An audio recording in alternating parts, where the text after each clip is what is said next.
À l'Assemblée législative de transition, 2 projets de loi ont été adoptés cet après-midi.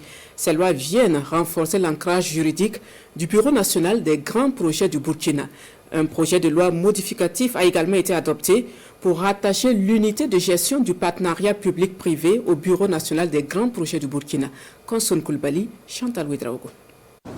L'Assemblée législative de transition approuve 2 projets de loi devant contribuer à améliorer la mise en œuvre efficace des initiatives présidentielles et des grands projets de développement au Burkina Faso. Le premier projet de loi porte sur la création, l'attribution et l'organisation du Bureau national des grands projets du Burkina.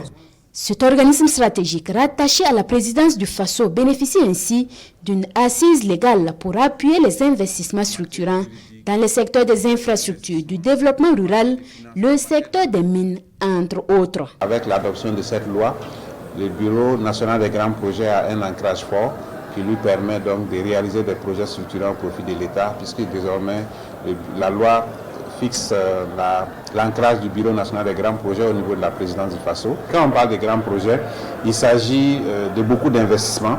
Également, il s'agit de projets ayant un impact important au profit des populations. Donc il est important que nous puissions être regardants sur ces projets.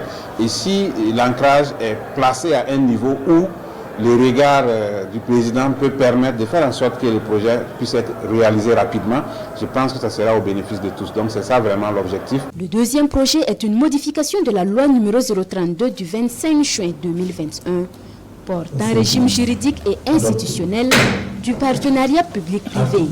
Il s'agit simplement d'un changement de statut de l'unité de gestion du partenariat public-privé, maintenant rattachée au Bureau national des grands projets du Burkina. La plupart des grands projets sont réalisés à travers les mécanismes des PPP.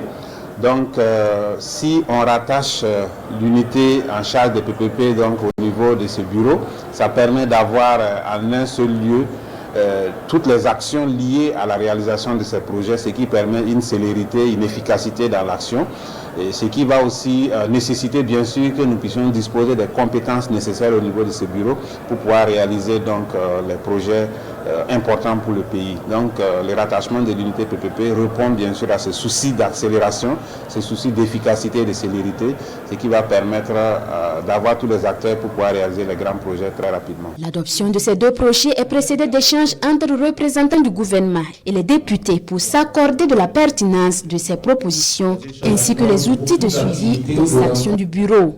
Le ministre en charge de l'économie se réjouit de l'adoption de ce cadre légal permettant le déploiement d'investissements à fort impact pour le Burkina Faso.